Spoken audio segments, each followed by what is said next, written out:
My parents called me a worthless nobody and disowned me when I told them I had dropped out of college. 5 years later, they begged me for an invite to my wedding, so I said yes and did something they never saw coming.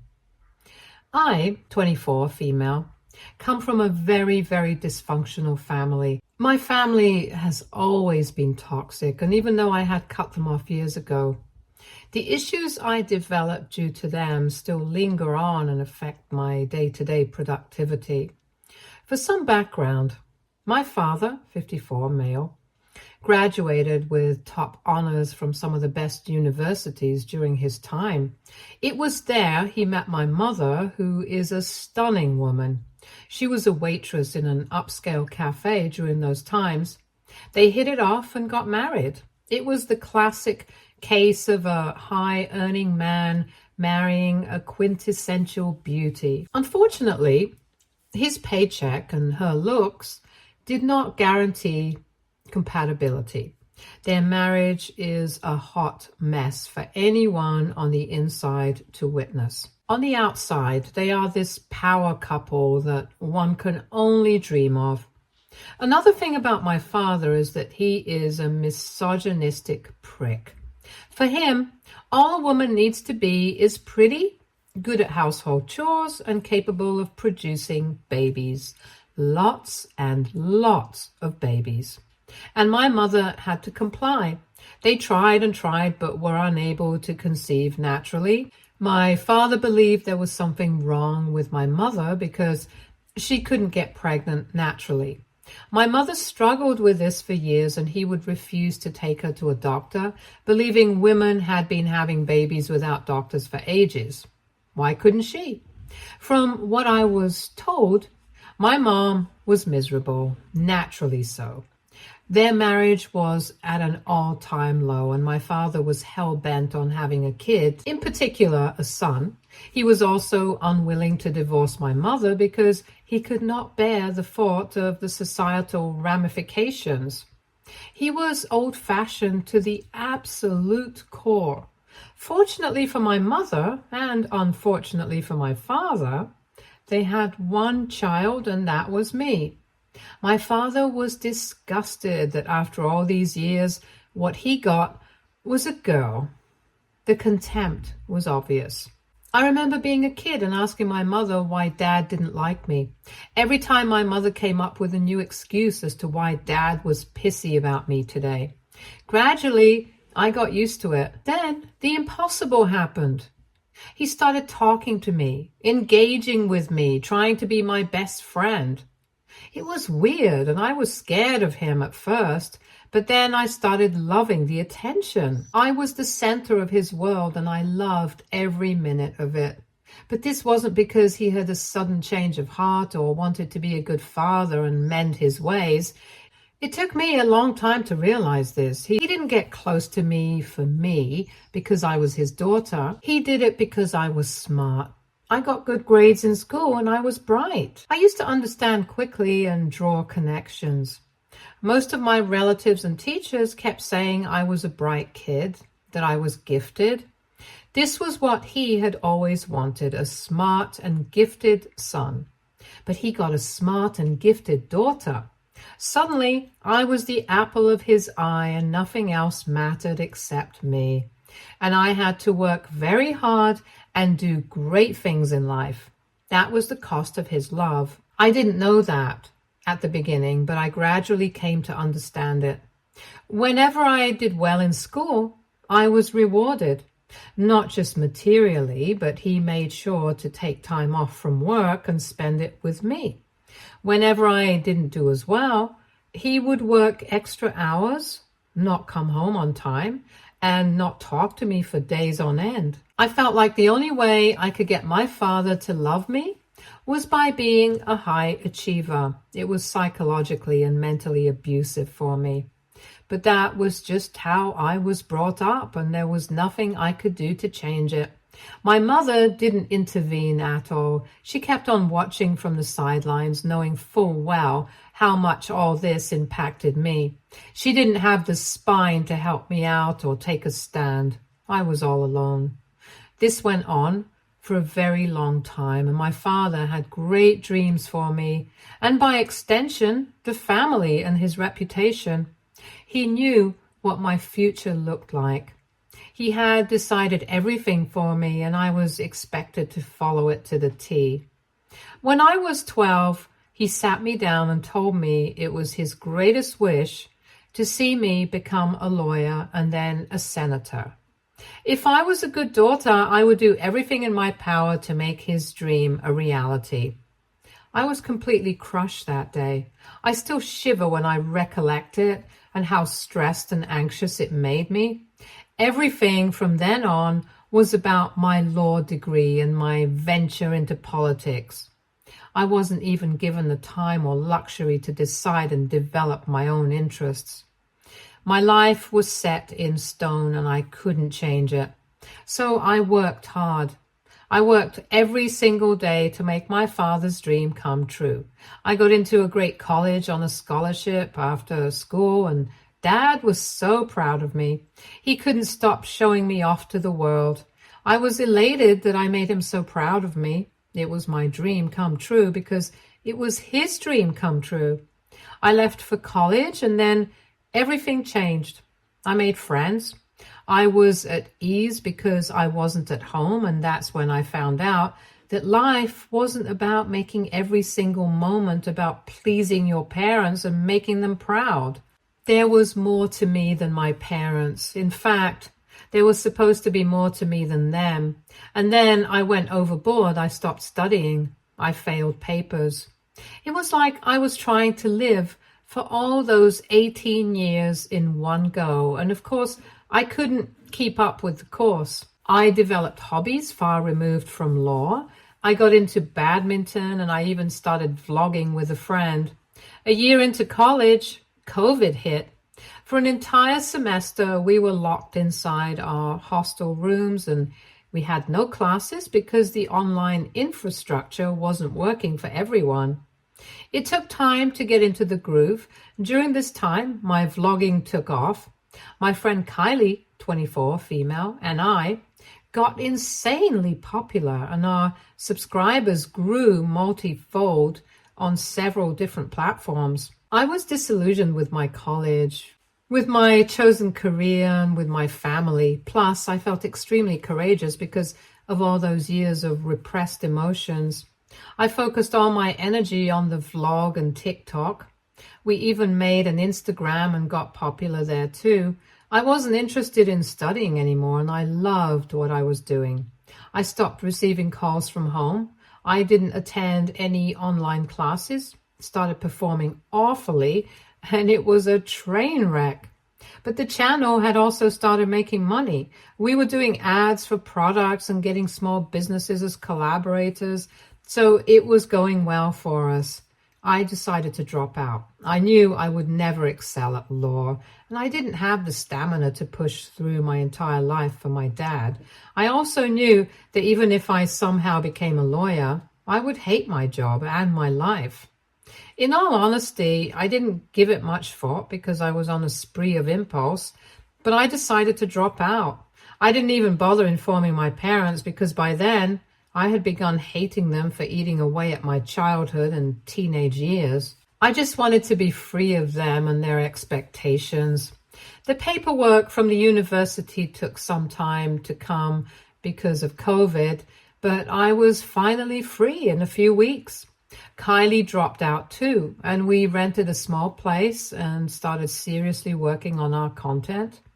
It was only after I dropped out that I informed my family because I didn't want them influencing my decision. It was a dumpster fire the minute I told them. I've never heard my dad yell such profanities, but well, there's a first time for everything, I guess. He first called me every name under the sun, then blamed my mom for producing a kid like me, and then cursed all women. The inner misogynist was back. Maybe it was never gone. He had just kept it hidden because he wanted a daughter that excelled. He said I would be the biggest failure of the family and that he had no intention of being associated with a useless piece of junk like me, and disowned me. It was a horrible time for me emotionally, but later I realized it was for the best. I didn't have the energy or strength to cut him off myself, and I know if he hadn't done it, I'd still be stuck in the toxic cycle of living out my life for him. It was tough for us in the beginning, especially because of COVID. However, Kylie and I slowly built up the business and made a good, respectable brand name for ourselves. We're part of a travel side of content creation, and things got much better for us once COVID restrictions were lifted. We're now extremely successful and make more money than I could have ever imagined. I'm happy with where I am in life. 2 years ago, on a trip to South Africa, I met a guy. We hit it off instantly and got involved pretty quickly. We tried a long-distance relationship for a while, and then he came to the US. We've been rock solid since the beginning, and it didn't take long for me to realize he was the one I would marry. He knows everything about my relationship with my parents and has been such a strong source of support that I've finally come to understand what unconditional love actually feels like. He is also very supportive of my career, even though he has a white-collar job in a multinational corporation. However, he has none of the airs my father had and respects my hard work and job. We're about to get married, and I think this news reached my parents, which is why they've been desperate to reconcile for a while. I put up the news of my engagement on social media, and I got a lot of traction on that post. I tagged my fiance there, and I think that was how my family found out that this is a respectable guy with a respectable job, and I was doing the one thing a woman ought to do: marry well. Suddenly, I was the darling of my snake of a father again. He tried multiple ways to get in touch with me. Emails, texts, DMs, everything, begging for a new beginning, asking me to bury the past and live this new part of life with my entire family. I could see through the bluff immediately, and there were many days I didn't even read his messages, let alone respond. He was desperate to get back in touch and be a part of my life and my fiance's again. I didn't like it at all. I didn't want him near me. But there was this wicked part of me thirsting for revenge and retribution for all those years I missed out on because of him. I spoke to my fiance, and he said he was okay with whatever I wanted to do. All that mattered to him was that I shouldn't end up feeling worse about everything. We started our wedding preparations, and I told my parents they were invited. My father was expecting to walk me down the aisle, but I told him he should be thankful he was getting an invitation in the first place. That shut him up real quick. I had my revenge prepared, and I was going to serve it cold. I didn't want any drama on my wedding day because it was one of the most important days of my life with the one person who taught me what true love was. So the wedding happened without a hitch, and it was beautiful. I got the ceremony I dreamed of. My father tried to act smart during the wedding by getting up in the middle of dinner to make a toast, but Kylie made him sit down. It was embarrassing for him, but hilarious for me. My mother took me aside after the ceremony and tried to give me marriage advice, but I told her to piss off because she was never a wife to my dad. She was just a slave. I told her the only reason I invited her was because Dad begged and begged to be part of the wedding, and I wanted to be the bigger person just like I had all my life. She left with tears in her eyes, but I didn't feel sorry for her at all. I cried such tears throughout my childhood, but she was never there to wipe them away. All she cared about was what Dad wanted, what he did, and how much he provided. Everything else she accepted and wanted me to accept as well.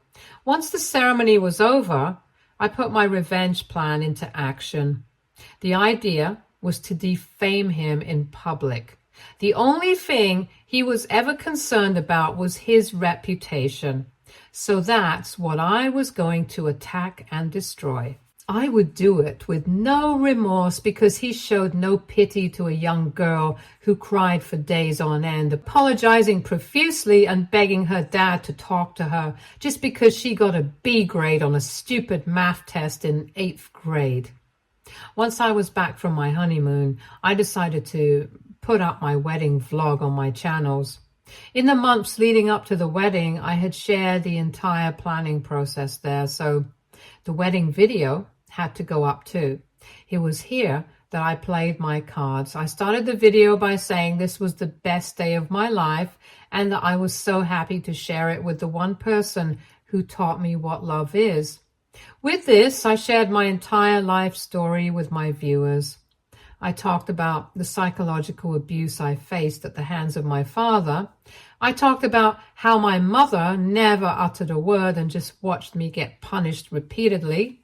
It was a long and heartfelt section of the video, and I cried multiple times while shooting it. I then said this was why the bond I have with my husband is the most beautiful thing in the world to me, and that I would never have been able to feel true love and support had it not been for him and Kylie. I put the video on social media and went to sleep. Turned out to be one of my highest watched videos. The engagement on it was crazy, and everyone was calling out my parents for the shoddy job they'd done in the comments. It was cathartic to read those comments. I felt seen and validated. It was an emotional time for me, and seeing all those people come out to support me, to lighten my burden and share my story, made me feel I wasn't alone. The ramifications for my father were severe. He saw the video himself and called me, but I didn't answer. Then another call, and then a third one. He had gone berserk. He wanted to do damage control as soon as possible, but I wasn't interested. He sent me texts and emails asking me to call him ASAP, telling me to remove the video, but I didn't. I even made sure to personally send the link to every family member who couldn't attend the wedding, just to let them know what mom and dad had been doing all this time. The meltdown was crazy. I didn't respond to his emails, but I engaged with my commenters regularly. That's when the real drama started. I guess my father got his friends to comment on my channel and report it. Suddenly, there was a barrage of comments about how children are always ungrateful and parents only want what's best for them. I knew it was my parents' doing. The boomer language and tone of the comments were direct giveaways as to who was behind this nonsense. I knew my work was done. I then deleted the video because it had done all the damage it could. I put up a post saying I had chosen to remove the video because of the negativity it was attracting. The negativity wasn't really affecting me, but I knew it had affected my parents, and that's what I wanted to achieve in the first place. I couldn't let them get away scot-free for what they had done to me. It might seem petty to you. It might have been better if I'd moved on and put everything in the past. What I did might have been unhealthy and toxic in its own way, but it was also deeply cathartic. It made me feel that I finally had a voice, and that what I was screaming and yelling all my life wasn't in my head, but real and painful. If that makes me a bad person, so be it. I had the choice between being selfish and being the bigger person. I chose the former, and I'm not sorry for it. Update 1. My father tried getting in touch with my husband. Now, the thing about my fiancé is he's very supportive of whatever I wanted to do, but he would have preferred it didn't come to that. He said it was absolutely my call as to how I proceeded with exposing my parents, but if he were to make the choice, he wouldn't have done what I did. When my father got in touch with him, he told me immediately. But when he saw how much that stressed me out, he said he'd deal with that on his own and that I needn't worry anymore. Turns out my father wanted his help to convince me to do some damage control. The poor man thought my marriage was like his, that my husband would command me to do something and I do it because that's just what wives do. Apparently my video reached a lot of people. While I sent it to some family members myself, it somehow reached his workplace and people started talking about it. Some younger employees began avoiding him, and he's had to do a lot of HR damage control. This has affected his productivity, mental health, and overall quality of life, and he wants me to intervene and make it right. My husband, Jake, for the purpose of this post, because I can't keep writing my husband over and over again, asked my dad what he had in mind and what he thought was the best way for me to remedy the situation. Dad said he expected me to release an apology video saying I'd exaggerated for popularity and that my parents were the most supportive parents I could have hoped for. He essentially wanted me to save his ass and sacrifice my entire career by retracting my statement. Jake said he talked to me and let him know, and then he blocked Dad's number as soon as the call ended. I'm not sad because I know my father isn't capable of any kind of emotions, but I sure am appalled at his audacity. I'm obviously not going to do what he asks, and part of me, the petty part, wants to make even this request public and make sure he's slandered even more. But I think by doing what I've already done, I've reawakened my past and I don't want it to keep haunting me. I had a long chat with Jake and he says it's time for me to let it go. Not in the sense that I should forgive them, but that I should just stop associating with them, like I had been doing for the last 5 years. He said with outing their treatment of me and their behavior to the public, I'd done what I had to do and gotten my revenge. Now it's time to drop it and move forward. I agree with him. And that's what we've decided to do. But I can't shake the nagging feeling that they need to face much more in order to come even remotely close to the mental trauma they inflicted on me. I went through years of psychological abuse, and it can't be washed away with one video calling them out. Jake insists that allowing more of this to fester will ultimately spill over into our lives, and despite what I claim, I'll continue to be affected. He says I need to let karma take its course and not meddle. He knows they'll have to face the consequences of what they've done, whether it be through me or someone else. I want to be the karma that bites them in the ass because I'm the one who had to tolerate it all. Nonetheless, I don't think my father will contact us again. If he tries, he'll soon figure out he's been blocked, and that's an answer that requires no explanation. I'm just glad that the world he commands so much respect in now knows him for what he truly is. Update 2. My mother tried to get in touch with me. I had blocked her too. So she called me from a different number. I answered, and when I realized it was her, I wanted to hang up, but she begged me to hear her out for 5 minutes and said she'd never call me again if that's what I wanted. She started off by apologizing for not standing up for me throughout my childhood. She said she was scared of Dad and was completely dependent on him financially, which is why she didn't have the courage to stand up for herself or me. She knows she failed as a mother and that it's too late to ask for forgiveness, but she hopes I'll give her a chance to rectify and build a bond with me. It was a long and emotional call, and we were both crying by the end. Even though she failed me as a mother, as a grown woman, I can understand her predicament. My father was too big of a bully, and it took nerves of steel to stand up to him.